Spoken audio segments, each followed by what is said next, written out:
Hey everybody, I hope you're all doing well. I just wanted to start out by saying thank you to all of you for all the positive feedback on my video last week about stage fright. So many of you guys wrote to me telling me that hearing my stories and my experiences with stage fright was really helpful to you, and that's incredibly gratifying for me to hear because I always like being able to help you guys. And it also made me realize that this is a really important topic for a lot of you, and I wanted to talk about it a little bit more today.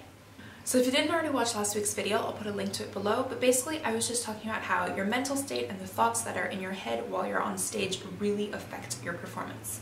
However, I also wanted to make it clear that everything I talked about doing is only effective for me assuming that I'm actually really well prepared, because something else I've learned through experience is that if I'm not well prepared, no matter what kind of positive self-talk I have going on in my head, there is no way I can lie or fake anything to myself or my audience. Here's what I mean by that. If I'm about to play a passage with which I know I'm not totally comfortable, no matter what I want to fool myself into believing, there's no way I'm going to suddenly miraculously be able to execute it perfectly on stage if I can't even feel comfortable doing it when I'm alone and not under pressure. If I miss a run 5 out of 10 times in the practice room, no matter what I tell myself, subconsciously I always will know that there's a 50% chance that that might not work. And that is not a feeling of security or a risk I want to take with me out on stage. Think about this. Do you ever get nervous before you have to walk? Like, would you ever walk out on the street and consciously think, left foot, right foot, left foot, right foot, I'm so nervous about messing this up?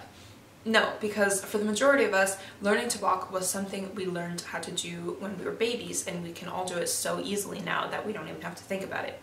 But even though we probably don't remember this, being able to walk was once a huge challenge for us. We tripped, we fell, we got up, and we tried again, and eventually we finally learned how to walk through practice. Yeah, unfortunately, there's no real way to cheat out of practicing, even with all the positive self-talk in the world. Practice doesn't just make perfect, and in any case, perfection doesn't really exist, but that's a whole other conversation. Practice makes security, and security equals confidence. Confidence means that you believe yourself, and when you believe in yourself, you're able to execute things easily and effortlessly, even when under pressure. I'm going to talk about a few steps I personally take when preparing for performance, and the first is pretty simple and straightforward. I just practice a lot for a very long time. Unfortunately, playing the cello is really difficult, and there's no real shortcut to getting good at it. There are ways to optimize your practice, and by the way, one of my other most highly requested videos is a practice routine, and this is on my list. I just haven't gotten around to making it yet because I still haven't figured out how to explain all of that in one video. It might end up being several videos. Anyway, you can optimize your efficiency, but like I said, there's no real shortcut. You still just kind of have to put in the work and put in the hours. There's no other way to really get very good at playing the cello, at least not that I've figured out. If anyone else has, I would love to hear. Step 2, which is what I do after I've practiced a lot, is something I've started doing much more in the recent years, and I've found it to be really helpful. So after I'm done preparing my recital program or my concerto or whatever it is I'm going to perform, and I feel really comfortable playing it by myself, I try to simulate the environment and situation in which I'm going to actually be performing.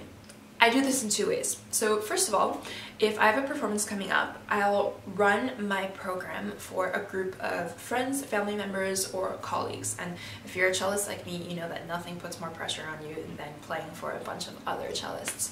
Or I'll do this for a small audience somewhere. So for example, places like schools, retirement homes, and hospitals are usually very open to and excited about the idea of someone coming in and playing for their students or residents. So you can just find one near you, contact them, and ask them to come in and play for them. This is actually also really fun because often these kinds of audiences don't have access to going to live concerts, so it's a really special experience for them to have someone come in and play for them. So that in itself is a rewarding experience for me as well. Now, what's really important in these performances is to pay attention to what's happening, because some things will work and some things will not work. So for example, what I mean by this is often certain passages which felt comfortable in the practice room might suddenly not feel comfortable in front of an audience, or vice versa.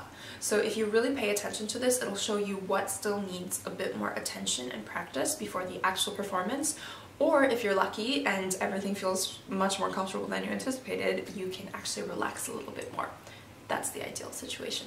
Also, if you're someone like me who pays a lot of attention to audience retention and satisfaction, pay a lot of attention to your audience's comments in these test runs as well. I remember before a recital a couple months ago, I did a test run and I realized that the piece I had originally planned to open the concert with just didn't really work well at the beginning. I thought it would be a great piece to open with, but turns out that wasn't the case and people thought it was kind of a weird and confusing opening. So after I heard all these comments, I took them into account and changed the program a little bit by adding a very short piece to the beginning, which was more digestible, and it actually worked really well in the actual performance. So that's one way to simulate and rehearse the concert experience, which will make you much more comfortable when you actually go to perform, because you'll know subconsciously that you've already done it several times successfully. Another way I like to prepare for a performance is an option that isn't always available to us, but if possible, I like to go to the hall or venue where I'm going to perform beforehand and practice in the room, because first of all, this will make you subconsciously comfortable with the space, and second of all, this will make you used to the acoustic and you won't be suddenly surprised the first time you go there and play a note. You don't want to go out on stage never having played a single note in the room and suddenly realizing it's way drier or way boomier than you expected. And it's even worse if you're a pianist. You don't want to go there never having touched the keys of the piano in the room and not knowing what it's going to feel like. If you don't get the chance to rehearse in the hall, because I know that's not always available, but it's a place you can access as an audience member, that can also be really helpful. I remember before I played in the Berliner Philharmonie, I actually went to several concerts there as an audience member just to get comfortable with the space.